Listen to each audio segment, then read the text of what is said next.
बढ़ते हैं। पीएम मोदी अब राजस्थान की जमीन से मध्य प्रदेश के आदिवासियों को साधेंगे, कैसे और आखिर इसकी जरूरत क्यों पड़ रही है, इस रिपोर्ट में आप देखिए।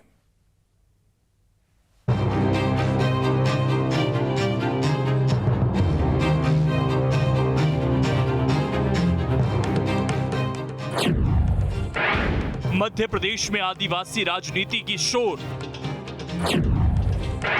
पीएम मोदी राजस्थान से लगाएंगे जोर। वैसे तो पीएम मोदी ने भोपाल के जनजातीय सम्मेलन में शिरकत कर आदिवासियों को साथ लाने की कोशिश पहले ही शुरू कर दी थी, लेकिन अब ये कवायद अब और तेज हो गई है। पीएम मोदी 1 नवंबर को राजस्थान के मानगढ़ धाम जाएंगे। मानगढ़ आदिवासियों की शहादत स्थली है, इसीलिए इस जगह को चुना गया है। आप सोच रहे होंगे कि कार्यक्रम राजस्थान में है तो फिर मध्य प्रदेश से इसका क्या सियासी कनेक्शन है? तो इसके सीधे तौर पर सियासी कनेक्शन है। दरअसल बांसवाड़ा रतलाम से 80 किलोमीटर दूर है। मानगढ़ धाम से झाबुआ और अलीराजपुर लगा हुआ है। इन तीनों जिलों में आदिवासियों की संख्या ज्यादा है। तीनों जिलों में बड़ी संख्या में आदिवासी मानगढ़ जाते रहे हैं। कहा जाता है कि मानगढ़ से आदिवासियों का भावनात्मक जुड़ाव है, इसलिए पीएम मोदी के कार्यक्रम के लिए इस जगह को चुना गया है ताकि आदिवासियों को साधने में मदद मिल सके।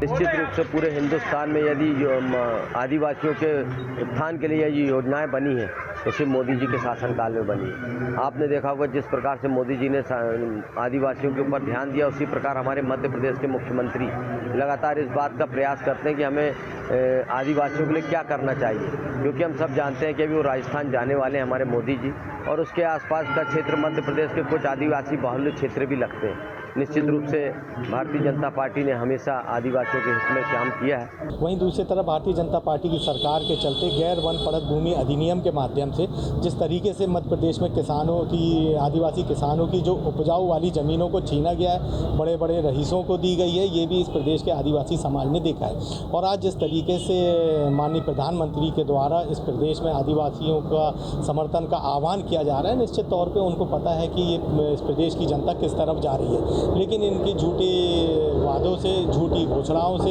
इस प्रदेश की जनता और साथ में आदिवासी समाज भी अनभिज्ञ नहीं है। ये तमाम चीज़ों को लेके कांग्रेस पार्टी हमेशा से काम करती रही है, आदिवासियों के कल्याण में काम करती रही है, और न केवल घोषणाएं करी है बल्कि उसको डिलीवर करने का भी काम किया है। अब आपको बताते हैं कि आखिर सियासी दलों को आदिवासी वर्ग का साथ क्यों चाहिए, तो सीधे तौर पर इसके पीछे सियासी कारण है।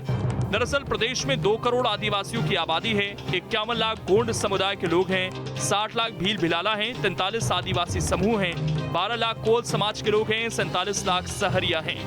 अब आप ये भी जान लीजिए कि आखिर आदिवासी कब किसके साथ रहे, तो सियासी इतिहास के पन्नों को पलटें तो 2003 में आरक्षित 41 सीटों में से बीजेपी को 37 सीट मिली थी, कांग्रेस को सिर्फ 2 सीट मिली थी, जीजीपी को 2 सीट मिली थी। इसी तरह 2008 में रिजर्व सीटें बढ़कर 47 हो गईं, बीजेपी को 29 और कांग्रेस को 17 सीट मिली थी, जबकि 2013 में बीजेपी को 31 और कांग्रेस को 15 सीट मिली थी। लेकिन 2018 में कांग्रेस को 30 और बीजेपी को 16 सीट मिली।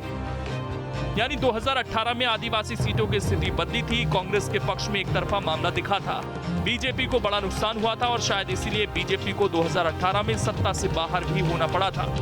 इसलिए इस बार आदिवासी सीटों को लेकर पार्टियां ज्यादा अलर्ट हैं ताकि 2023 की रेस में आगे निकला जा सके। प्रधानमंत्री नरेंद्र मोदी राजस्थान के मानगढ़ में 1 नवंबर को आने वाले और यहाँ एक बड़ी रैली होने वाली है। मानगढ़ एक ऐसा जिला है जहाँ आदिवासियों की शहादत का हुई थी और बड़े पैमाने पर यहाँ आदिवासी रहते हैं। तो इस प्रदेश की सीमा से लगने वाले इस क्षेत्र में अलीराजपुर, झाबुआ, धार ऐसे कई जिलों की सीमाएं लगती हैं और इनको प्रभावित करने के लिए आगामी विधानसभा चुनाव को देखते हुए प्रभावित करने के लिए नरेंद्र मोदी को वहां सभा रखी गई है। हम जानते हैं कि 2023 में विधानसभा चुनाव है और मध्य प्रदेश की 84 ऐसी सीटें हैं जो आदिवासी बाहुल सीटें हैं और जहां आदिवासी मतदाता अपना प्रभाव रखता है और इनकी जीत हार से ही सत्ता बनती आई है। खास बात यह है कि आदिवासियों का मिजाज हर चुनाव में बदलता रहा है, वो लगातार किसी एक पार्टी के साथ नहीं रहे। इसीलिए पार्टियों के लिए ये आकलन करना मुश्किल होता है कि आखिर आदिवासी किसके साथ रहेंगे और उन्हें साथ लाने की मची होड़ के पीछे असली वजह भी यही है। मध्य प्रदेश के चुनाव परिणामों में हमेशा से आदिवासी वोट बैंक एक बड़ा फैक्टर रहा है। यही वजह है कि 23 के चुनाव को देखते हुए सरकार लगातार आदिवासियों के बीच पहुंचने की कोशिश कर रही है। प्रधानमंत्री नरेंद्र मोदी भले ही राजस्थान में सभा करेंगे, लेकिन उसका असर मध्य प्रदेश के भी आदिवासी बहुल इलाकों में होगा।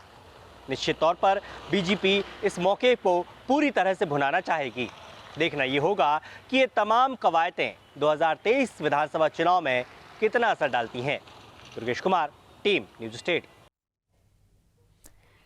अब इसमें खबर तो यह है कि बीजेपी की नजर राज्यों के साथ 2024 पर भी है। 4 राज्यों में आदिवासी बड़े फैक्टर हैं। बड़े कार्यक्रमों से आसपास के राज्यों में संदेश आता है।